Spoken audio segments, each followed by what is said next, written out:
Yes, how everybody? Hello, everybody. Good morning, good afternoon, and good evening. This is welcome back to Maura Football Hub.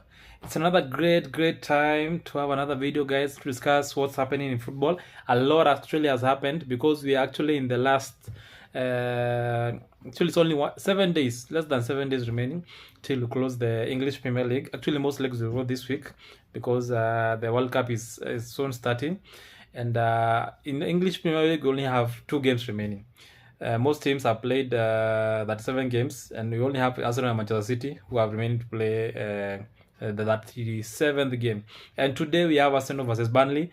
Wow, what a game! Because Arsenal may win the league today if because they have to win today. Actually, they have to win the remaining 2 games. Considering that Manchester City go to Bournemouth tomorrow, it's a huge game today, so Arsenal have to win. If they don't win, if they draw, probably we have said the league is gone. But if they win, well, you don't have even to matter how many goals you win, just win the game. It will mean 5 more points clear before Manchester City play tomorrow. So it's a huge win, and also it's the last home match for Arsenal. So I've already seen there are huge scenes happening there. It's just like what you usually see in Europe. When the home team is coming, they are serenaded by fans. There is this what do you call them? There are smokes that are lit up. And it's just exciting, just what we saw in the Champions League semi-final against Atletico Madrid. The same thing is happening today. Burnley, we don't underestimate any team, because any team that is playing the Premier League is a top team, and the game is never easy. So Burnley have nothing to play for. They are really relegated, so they just come in to just enjoy themselves. So Arsenal don't have that luxury. They have to win that game, and the way they start, it matters, and the attitude they go with is very important. So as a Ghana, I'm voting for a team to win today. I don't care how many goals you score, even if it's 1-0. I just want the 3 points. Yeah. Then tomorrow, Manchester City face Bournemouth. It's a huge game, and considering Bournemouth is the last home game, as I said in the last video, so for their coach, so they will want to go hard, and actually because they also have a chance to play in the Champions League. They actually is it 3 points behind Liverpool? Yeah, they're actually very near the Champions League spot, because in the next 2 games, if they win well and Liverpool maybe drops more points, they can end up in the Champions League. So they will really go hard at that games, and both teams will want to win, because Manchester City also, because they know they have a chance to win the title, they cannot even relax. They will not go there with the notion of already the title is going and all that. No, Pep will not want. And actually, maybe his last away game, you never know. Because there are rumors that he may be leaving Manchester City, but it's not yet confirmed. You never know. We just wait and see. So in other news, I may talk about other news that has been happening. Actually, most of you have known. Xabi Alonso has been appointed officially as the Chelsea manager, and this is a good signing, because Xabi Alonso is a tactically stable coach. Even though the last stint at Real Madrid never ended up well for him, despite him being a Liverpool player, he played for Liverpool in the past. In his career, and maybe many Liverpool fans wanted him to go there, but there was no opportunity at Liverpool. Actually, before Klopp left, he was the one who was being linked, but that time is when now he was at Bayer Leverkusen. He was doing a great job. They went unbeaten. They won the league, and it's just awesome what he achieved there. So when he went to Real Madrid, there's a lot of pressure with that club. Managing Real Madrid is just hectic. It's not for every Dick and Tom, Dick and Harry. You have to be a top elite manager to secure that job, because the pressure that comes with it is not easy. So he's a Chelsea manager right now, and I believe he can build an elite tactical team, as what he showed at Chelsea. Yeah, so also because Chelsea's code is young, technical, athletic, and flexible, which actually fits his style pretty well. Yeah, and also players will thrive in him. So the only challenge I think he has to face is he has to do an overhaul of that squad. Especially he has to buy more players in defense. Their defense is terrible, especially the center backs. You also have to get some assistant to midfielders, and also the attack, because there's some leagues Joao may leave Chelsea. You never know, and especially when they are lacking Champions League football, that's a huge loss to them. So he has a lot of work to do, because not playing Champions League means you don't have enough finances to buy new players. So either you sell, you buy more, which sometimes you won't even have that way of attracting players. So it's not an easy job, but tactically it's good. What else can we say? Also, it's a good signing, because I'm told he was going to be given more more authority than previous managers, including, actually, I'm confirming here, including influence over transfers, because that's a challenge that most coaches, especially the ones who are Chelsea before he came in, never had, and that's something that Maresca actually made him quit Chelsea mutually, because he needed that authority. But Chelsea, with the new money, the new owners, they could not give him that. And actually, Maresca was so good. I wonder what Chelsea, they just lost a gem in him, because he was so difficult to break down. And actually, someone like Luis Enrique, the manager for PSG, said the most difficult team he faced was Chelsea. And actually, they won the FIFA Club World Cup. They beat PSG 3-0, you can imagine. That team was just so good. And he also commanded the authority, the respect from the players. So the other managers that came in, you could feel the players are not playing for him. So if he's going to get that kind of influence, I think it's going to assist him so much in that. Yeah. So especially when it comes to signings and such. Yeah. So yeah, that's a big use for Chelsea. So congratulations, Chelsea fans. I always feel good when a top six football, especially in the Premier League, maintain their coach, because it's not good. It's not good for a team to go down and lack that fight, because it makes the Premier League exciting. So I know Chelsea are going to come back, and next season is do or die for them, because probably they don't have Champions League. They only have Premier League, less games, and the FA Cup and maybe Carabao Cup. So that's a chance for them to at least rebuild and take time, at least to just like what Manchester United did today. This season. In other news, Jose Mourinho has been linked with Real Madrid. Actually, it's been confirmed, but officially they have not yet named him. They're actually waiting for, I don't know if next week, because he's still at Benfica, and he has done a fantastic job at Benfica. Previously, he was at Real Madrid, remember, during the reign of Cristiano Ronaldo, and he was so good at that time. Actually, he was at his peak. But you know, the politics at Real Madrid, they're not easy. It's a huge team, and they like more of attacking football, and also they have that aura that they just want to win. And when they end up with a season without any trophy, it's very difficult for them to fathom that. Even their fans, they give a lot of pressure, even with their manager. And that's now, this is the second consecutive season they have not gotten any trophy, which is it's unheard of for Real Madrid. But football has evolved and has changed, and the Real Madrid we knew back then is not the same as we have seen right now. So Mourinho maybe has been brought in to change that narrative, because one thing, he has the history, he has won trophies, so he's going to command respect. He's going to be given full autonomy of the squad to choose the players he wants, to bring in the players he wants. And I think that's something that Real actually needed, because that's what they got with Carlo Ancelotti, a very senior, respectable coach who just he's of few words, and the boys know what he needs. And that's why he won so many trophies, because the boys could respect him. And the same case, I think maybe he just got too old and he lost ideas, because the football is changing. And now he has brought to Jose Mourinho. So maybe he's still pragmatic, but one thing I know, he's going to improve their defense so much, because as you see, this season with Benfica, he has gone unbeaten. Yeah, unfortunately, he never won the league, but I think he wants to bring the same, because Real Madrid has been leaking a lot of goals ever since last season. So he will come to change that.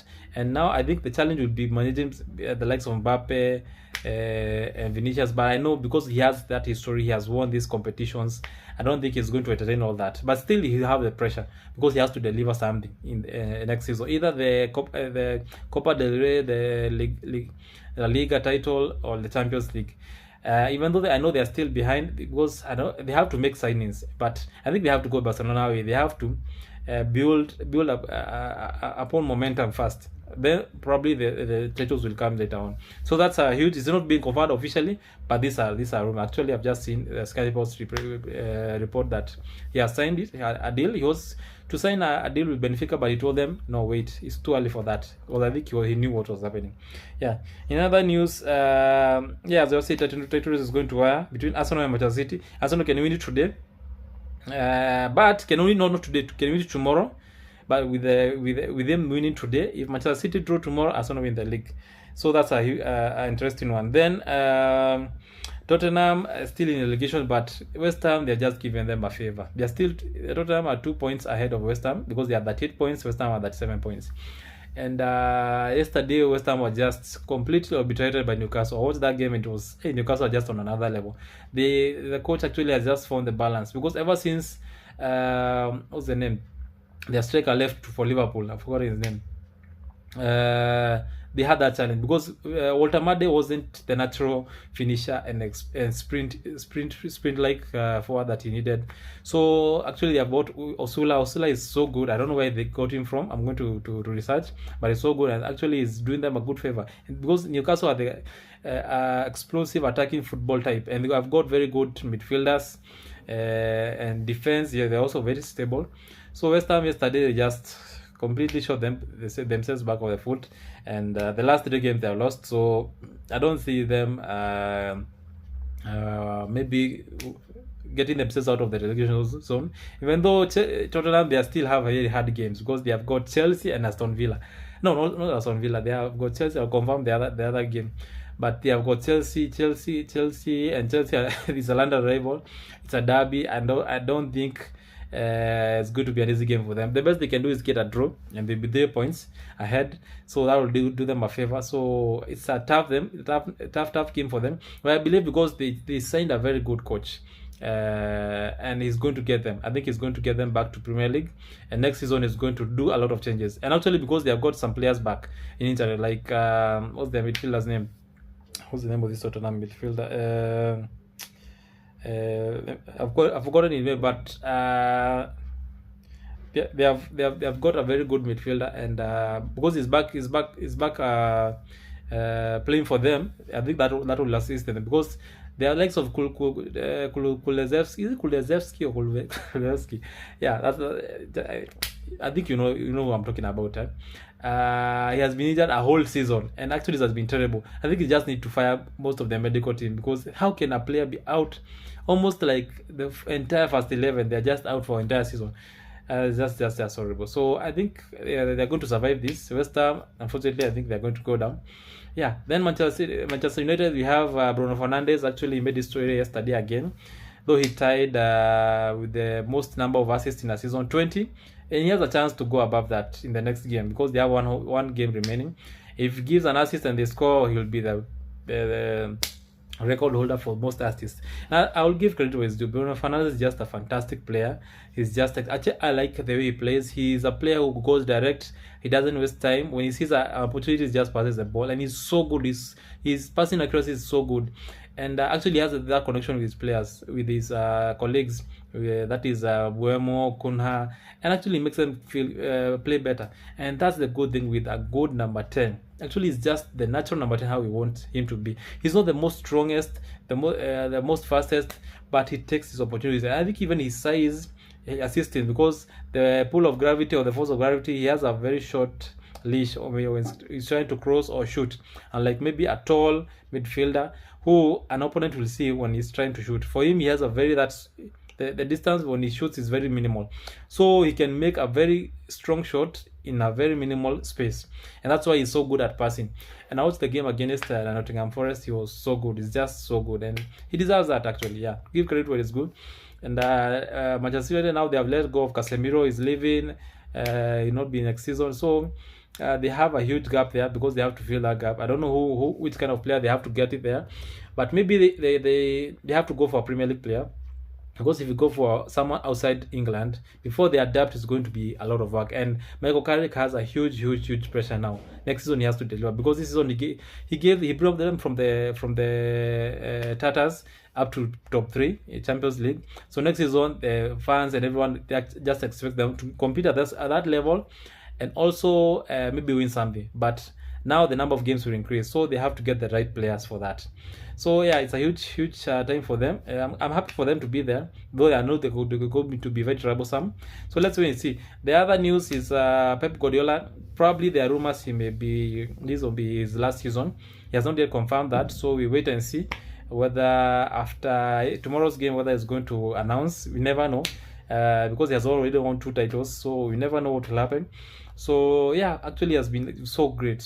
And someone was just saying he's the greatest, more than Alex Ferguson or maybe Arsene Wenger, but he hasn't been that long at Manchester City, because the greatest managers, especially someone like Alex Ferguson, has been winning for all those years and getting the same energy from his players and respect. That's not easy. Yes, you may win 2, 3, 5 years, but more than 20 years, oh my lord, that's not easy. That's not easy. Doing it into long term, that's what separates you from the good managers and legendary managers, or best managers or legendary managers. Because Alex Ferguson is just a legendary manager. Same case with Arsene Wenger, because of what he had to do for them to remain top. Yes, Pep has done a fantastic job, but he has got the backing of the fans and all that. And I don't think he'll want to stay longer. So I don't see any manager actually nowadays, with the exception of the one at Atletico Madrid. I don't see any other manager being given that long over that huge contract for all those years. So maybe majority will say at 5, maybe 10 years, and maybe once he wins something, he will want another challenge. So he may leave Manchester City, so we don't know. We'll wait and see whether but when rumors come in, something is happening, because he has not even committed that, or even hinted that next season will be there. So you never know. If that's happened, probably that's something that's happening. So, and Enzo Maresca is the one who has been linked to Manchester City, and I think is just going to be another, oh my god, Maresca goes to Manchester City, oh, they're not going down. So you have to really compete with them. And the good thing with some players, a team like Arsenal, they've been linked with Fernandes for West Ham, who is a good midfielder. Yeah, he failed to score against us, so thank God. So he's a good, actually need a backup for Declan Rice. And there's been rumors that Arsenal will be given almost 300 million if they win, whether they win the Premier League or not, 300 million, so that they can be able to buy quality players and compete at all fronts. Because something I've figured out this season has been so hectic, because the games are so many, and competing at all those levels is not easy. And actually, Mikel Arteta has just done a fantastic job maintaining all those competitions until the last minute, where we got out of the FA Cup and the Carabao Cup. It's not easy, and right now we have chances of going to win two competitions, the Premier League and the UEFA Champions League. So you still need that backup, because there's some players you have to sell. Someone like Trossard, I don't think see him staying Arsenal another season. Gabriel Jesus is done. We have someone like who else? Probably one of the defenders like Christian Nogard. I don't think he'll be there because he's not being played. Let's get someone else who we can rotate with Zubimendi. Yeah, so that's something that's going to happen. So we need that kind of backing up, especially with players, to see how it's going to be. So that's it, guys. Just a bit review of what's happening in football. Let's wait for the Arsenal versus Burnley game, and Manchester City versus Bournemouth. Then we shall see how the results will be, and see whether we can come here and celebrate that Arsenal has won the league. If not, we wait until next Sunday, where it's the last game of the season. And yeah, it's actually so sad that the season is ending, but it is what it is. We end it, then we wait for the World Cup. So that's it, guys. Please, majority of you are not subscribing, and also not liking the video. Please just take 1 second, 5 seconds, and like the video, or just subscribe, and I really appreciate just 5 seconds. Thank you, and see you in the next video.